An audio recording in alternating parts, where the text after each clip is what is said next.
Hello guys, welcome to the channel. In this video I am going to cover current affairs of 12th April. 12 अप्रैल के जितने भी important current affairs होंगे आपको इस video में मिल जाएंगे। For PDF of this video आप हमारे Telegram group next exam IQ को ज्वाइन कर सकते हो, जिसका लिंक आपको डिस्क्रिप्शन में मिल जाएगा। आप सिंपली टेलीग्राम पे जाके हमारे चैनल का नाम सर्च करके भी हमारे साथ जुड़ सकते हो। डेली करंट अफेयर वीडियोज़ के PDF आपको हमारे Telegram group next exam IQ पे मिल जाते हैं। तो शुरुआत करते हैं आज के इंपॉर्टेंट करंट अफेयर्स की। सो आज का जो हमारा फर्स्ट क्वेश्चन है, recently the election commission grants national party status to Aam Aadmi party. तो आम आदमी पार्टी को नेशनल पार्टी स्टेटस का दर्जा दे दिया गया, इसको मिल गई है ग्रांट। तो आपको इस क्वेश्चन में बेसिकली बताना who is the present chief election commissioner of India. Correct answer for this question option number B, Rajiv Chandra. Okay, article 324 deals with election commission. Now बात करते हैं, देखो कैसे किसी पॉलिटिकल पार्टी को नेशनल स्टेटस या फिर स्टेट टैग दिया जाता है। देखो स्टेट टैग तो ऑलरेडी आप लोग जानते हो, पंजाब में आम आदमी पार्टी की सरकार है, हमारी कैपिटल न्यू दिल्ली में आम आदमी पार्टी की सरकार है। नाउ देखो इस क्वेश्चन में जो आपसे नेशनल स्टेटस दिया गया, इसका क्या क्राइटेरिया है, किस क्राइटेरिया के आधार पे किसी भी पॉलिटिकल पार्टी को नेशनल स्टेटस का टैग दिया जाता है। तो बात करें यहाँ नेशनल स्टेटस आम आदमी पार्टी की, सबसे पहले जो पार्टी है should secure at least 6% of the votes polled in 4 और मोर स्टेट्स इन लोकसभा और असेंबली इलेक्शन। लोकसभा इलेक्शन या फिर असेंबली इलेक्शंस में 6 जितने भी टोटल वोट पड़ते हैं उसके at least 6% of the total vote poll तो उसको मिले होने चाहिए। एंड इन एडिशन इसके साथ साथ have at least 4 member in the Lok Sabha, उसके साथ साथ 4 मिनिमम मेंबर उसके लोकसभा में होने चाहिए। ये हो गया जी। उसके बाद अगर सीट्स इन लोकसभा में बात करें, it should have at least 2% of the total Lok Sabha seats and have candidates from not less than 3 states. तो ये criteria, it is recognised as the state party in at least 4 states. तो 4 स्टेट्स में, डिफरेंट स्टेट्स में उसे as a state party recognise किया हो जाना। तो ये सारे नॉर्म्स एंड कंडीशन आम आदमी पार्टी सरकार ने क्लियर कर लिए, तो इसलिए इसको मिल गया जी नेशनल पार्टी का टैग मिल गया। ओके, तृणमूल कांग्रेस से ये टैग वापस भी छीन लिया गया। ओके, तो इस तरीके से कुछ पार्टीज हैं जिनका नेशनल टैग वापस भी दिया गया ना। आम आदमी पार्टी आप जरूर ध्यान रख लीजिएगा, तो उसको टैग ही दे दिया गया। तो ये पूरा डिटेल है, एक बारी गो थ्रू कर लीजिएगा, इंपॉर्टेंट रहेगा for your upcoming exam. 6% votes जो लोकसभा में पड़े होते हैं, ये आपको यहाँ पे जरूर डेटा याद रखना है। आगे बढ़ते हैं, नेशनल सेफ मदरहुड डे 2023 से कौन सी डेट को हर साल ऑब्जर्व किया जाता है। Correct answer for this question 11 अप्रैल, कल के दिन हमने इसे ऑब्जर्व किया। बेसिक ऑब्जेक्टिव क्या है इसको ऑब्जर्व करने का, is to raise awareness of the crucial role of the maternal health. कोई भी प्रेग्नेंट वूमेन है, जो भी उसके during the period and after उनकी डिलीवरी के बाद जो भी चीज़ें हैं उनके प्रति बेसिकली अवेयरनेस। काफ़ी डेथ मोर्टेलिटी रेट आप देखते हो कि कितना है हमारी स्टेट्स में, तो ऐसे अक्सर केसेस हम देखते हैं। एंड एक चीज़ इसके साथ भी आपको याद रखनी है, जो हमारी कस्तूरबा गांधी, जो महात्मा गांधी जी की वाइफ थी, उनका भी बर्थ एनिवर्सरी इसी दिन के उपलक्ष्य पे पड़ती है, जो एक सोशल रिफॉर्मर थी एंड एक फ्रीडम फाइटर भी थी। ओके, कस्तूरबा गांधी का भी जन्म दिवस इसी दिन पे पड़ता है, ये भी आप जरूर ध्यान रख लीजिए, 11 अप्रैल। आगे बढ़ते हैं, recently who among the following has taken over as the 40th president of FICCI's ladies organisation. FICCI lady organisation a part of FICCI 1983 में इसकी एस्टैब्लिशमेंट हुई थी।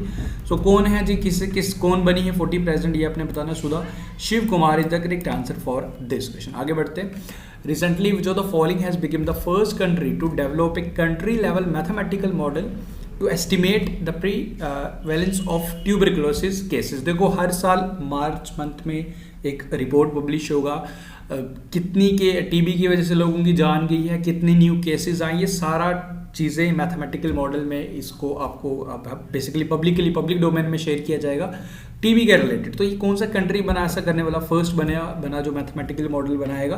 सो this country is our India, that is India. Okay, याद रखें। And India से आपको याद होगा टीबी से रिलेटेड 2025 तक our target is to eliminate TB from our country by the year 2025 तक हमने इसको एलिमिनेट करना है। ओके, याद रखें।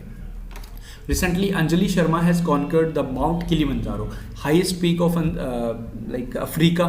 Okay, तो आपको ये बताना है। एंड बेसिकली इसमें है क्या कि माउंट किलिमंजारो ने कॉन्कर किया वेयरिंग एक गद्दी ड्रेस। ओके, ल्यून चैडी इस ड्रेस का नाम है। एक बेसिकली गद्दी, अगर मैं बात करूँ, हिमाचल की एक ट्राइब है। ओके, तो एक ड्रेस इन्होंने आप पिक्चर में देख भी सकते हो। तो क्वेश्चन मैं आपसे पूछ रहा हूँ, हिमाचल की ये ट्राइब आपसे पूछी जा सकती है, अंजलि शर्मा इनका नाम आपको याद है, शी इज फ्रॉम हिमाचल।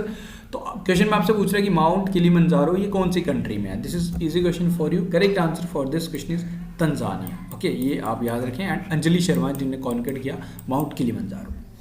आगे बढ़ते हैं। Recently which of the following country has launch Ofek 13, basically एक स्पाई सैटेलाइट है, डिफरेंट सीरीज इसकी चल रही है।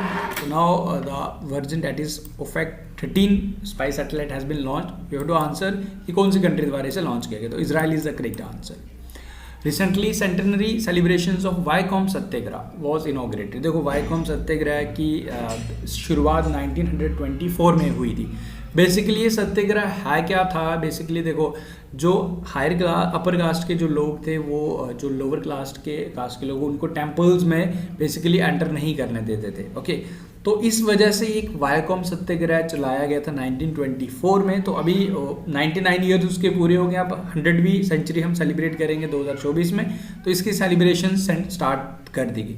क्वेश्चन इज कि वाईकॉम सत्याग्रह इसको ये प्रेजेंट कौन से इंडियन स्टेट में है, तो ये है जी हमारा केरल में। आगे बढ़ते हैं। The Cope India exercise 2023 will be held at Kalaikunda airbase. Kalaikunda airbase में ये एक्सरसाइज होगी। आपको ये बताना है between India and which of the following country, तो ये कौन सी कंट्री के साथ ये एक्सरसाइज होगी, this is the question for you. ये exercise COPE India exercise between India and which country, ये आपको बताना है। So correct answer for this question option number C, USA. USA के साथ हमारी एक्सरसाइज होती है। देखो यूएसए के साथ कुछ और एक्सरसाइज भी हमारी होती हैं, जैसे कि आपको वज्र प्रहार आपको याद होगा, इंडिया एंड यूएसए के बिटवीन होती है। देन उसके बाद हमारी अगर मैं बात करूं कुछ और एक्सरसाइज की, एक्सरसाइज खंजर, ये आप जरूर ध्यान रख लीजिएगा। ओके, वज्र प्रहार हमारी इंडिया के, युद्ध अभ्यास आपको याद रखनी है, युद्ध अभ्यास 2022 की उत्तराखंड में हुई थी, आप याद रख लीजिएगा। तर्कश एक्सरसाइज इंपॉर्टेंट है, तर्कश एक्सरसाइज भी इंडिया एंड यूएसए के साथ अभी रिसेंटली चेन्नई में हुई है, तमिलनाडु में, तो ये जरूर ध्यान रख लीजिएगा। ओके, तो ये एक्सरसाइज भी हमारी यूएसए के साथ होती है। आगे बढ़ते हैं। Recently which of the following countries has approved a new constitution for which it will hold referendum on 30 April 2023। So this country is Uzbekistan. देखो अंडर दिस जो इसका न्यू संविधान बनाया, which will declare Uzbekistan as sovereign democratic legal and social state. तो ये आप याद रखें उज्बेकिस्तान। देखो उज्बेकिस्तान के साथ हम एक एक्सरसाइज करते हैं, एक्सरसाइज दस्तलिक, वो आप याद रख लीजिएगा। आगे बढ़ते हैं। Recently who among the following from India has won 3 gold medal in discus throw in 2023 master athletic indoor championship at Torun in Poland.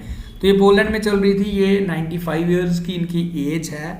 इन्होंने 3 गोल्ड मेडल जीते हैं। ओके, ये इनकी पिक्चर है। हर name is Bhagwani Veer Dagar, she is from Haryana. तो नाम आप याद रखें ज़रूर। लास्ट ईयर भी इन्होंने 100 मीटर स्प्रिंट में गोल्ड मेडल जीता था, 100 मीटर स्प्रिंट में। तो देख लो इनकी एज कितनी है, 95 ईयर्स की एज में भी ये कमाल कर रही हैं। सो इनसे मोटिवेशन ज़रूर हमें लेनी चाहिए। आगे बढ़ते हैं। Recently the Reserve Bank of India has appointed who among the following as a new executive director. तो आरबीआई की न्यू एग्जीक्यूटिव डायरेक्टर, देखो डिफरेंट एग्जीक्यूटिव डायरेक्टर्स अपॉइंट होते रहते हैं। तो अभी प्रेजेंटली से अपॉइंट किया गया, इनका नाम है नीरज निगम। 25वें गवर्नर आरबीआई के हैं शक्तिकांत दास, जिन्हें central governor of the year award से सम्मानित किया गया था, Shaktikanta Das. Karaikal port private limited is in which of the following state. देखो अब ये न्यूज़ में क्यों था, क्योंकि अदानी पोर्ट ने इसका एक्विजिशन किया है, एक्विजिशन कर लिया है क्राइकल पोर्ट का। आपसे क्वेश्चन पूछ रहा है कि क्राइकल पोर्ट कौन सी स्टेट में है या यूनियन टेरिटरी में है। This is the question for you. तो क्राइकल पोर्ट आपको मिलेगा पुडुचेरी में। Option number A is the correct answer for this question. ये आप याद रखें, पुडुचेरी। अगर अभी रिसेंटली एक रिपोर्ट आया था, पुडुचेरी नंबर 1 रहा था among all states and union territory in social progress index, जिसे economic advisory council to prime minister Narendra Modi ji द्वारा दिया गया था ये रिपोर्ट। ओके, तो अभी पुडुचेरी का ईडन बीच है, जिसे ब्लू फ्लैग सर्टिफिकेशन दिया गया था, ये ज़रूर ध्यान रख लीजिएगा। ये कुछ इंपॉर्टेंट पॉइंट्स हैं पुडुचेरी के बारे में। आप जो एडिशनल चीज़ें मैं बता रहा हूँ आप नोट डाउन कर सकते हो। Okay, so that's all. ये होगी जी हमारे आज के करंट अफेयर। नाउ एक क्वेश्चन आपके लिए, इसका आंसर आप मुझे बताएंगे। Which of the following has become the first in India to launch cool roof policy. तो कूल रूफ पॉलिसी लॉन्च करने वाला फर्स्ट इंडियन स्टेट कौन सा बना है, ये आप मुझे कमेंट करके बताएंगे। सो गाइस विद दिस हमारे आज के करंट अफेयर्स का तुम उम्मीद करूंगा वीडियोस आपको पसंद आ रहे हैं। देखो डेली हम 10 से 12 क्वेश्चन करेंगे। At the end of the week Sunday to Sunday हम रिवीजन करेंगे, मंथली रिवीजन करेंगे। आपके लिए जल्दी मैं मॉक टेस्ट भी लाने वाला हूँ, जिसमें आप वीकली करंट अफेयर्स के मॉक आपको अवेल करवा जाएंगे। So I hope you are liking our videos अगर आपको अच्छे लग रहे हैं तो वीडियो को लाइक ज़रूर करा करो। मैं डेली आपसे रिक्वेस्ट करता हूँ, आपके लाइक से मुझे एक आइडिया लग जाता है। देखता हूँ मैं 40, 50, 60 ही लाइक्स आते हैं। क्या इतने ही लोग हैं जिनको लगता है कि आपके लिए करंट अफेयर बेनिफिशियल है, बाकी लोगों को नहीं लगता? So let me know in the comment section कि अगर आप इसमें कुछ एडिशन चाहते हो। अदरवाइज अगर आपको वीडियोज़ अच्छे लग रहे हैं, for sure you have to hit the like button. This is the thing we are expecting from your side. So thank you guys, take care, see you soon in our next video.